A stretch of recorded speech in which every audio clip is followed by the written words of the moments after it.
Le 28 octobre 2011, ERDF, filiale du groupe EDF qui gère les réseaux, a fêté à Montfort-en-Chalosse l'enfouissement du 1000e kilomètre de ligne moyenne tension. Cette campagne a été décidée après la tempête Klaus de janvier 2009 qui a privé d'électricité 1,3 million de clients.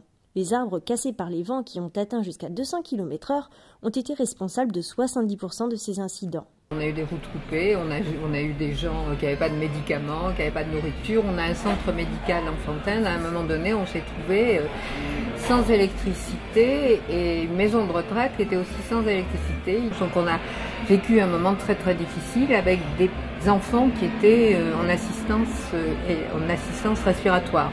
On est tout à fait satisfait de l'enfouissement parce que pratiquement presque toute la commune a son réseau enterré.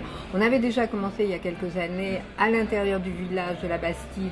Ça avait un côté esthétique. Maintenant, il y a ce côté sécurité que l'on a. Et pratiquement tout le village est couvert.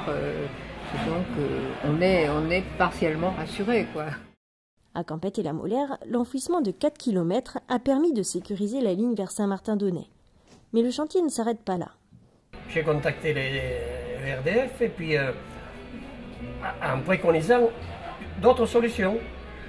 Et finalement, j'ai eu la bonne surprise là cet été d'apprendre que ces solutions ont été retenues et qu'il va être enfoui 5 km 300 de plus qui relieront quand même Campette et Saint-Martin-d'Aunay au poste source de Mont-de-Marsan et en somme au réseau moyenne tension de Mont-de-Marsan. Ça permettra de sauvegarder la commune, c'est une chose, mais il y a aussi l'eau potable qui est avec les pompages à Saint-Martin-d'Aunay et le château d'eau. Voilà.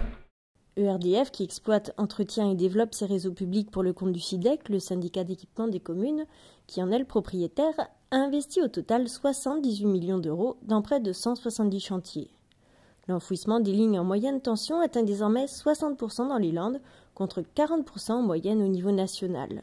Ce qui fait des Landes le département le plus moderne de France en zone rurale et le mieux protégé des aléas climatiques au niveau de l'alimentation électrique. On a effectivement étudié la partie des réseaux qui présentait le plus de risques vis-à-vis des aléas climatiques et généralement donc les réseaux qui passent dans les forêts. Et donc il y a eu tout un travail de schéma directeur auparavant, de suite après la tempête, qui a consisté à établir la feuille de route des réseaux que nous devions enfouir dans le cadre de ce programme très important. On a aussi livré un diagnostic kilomètre par kilomètre et mètre par mètre avec des hélicos, mais également en tenant compte des informations que pouvaient nous remonter les élus, les maires.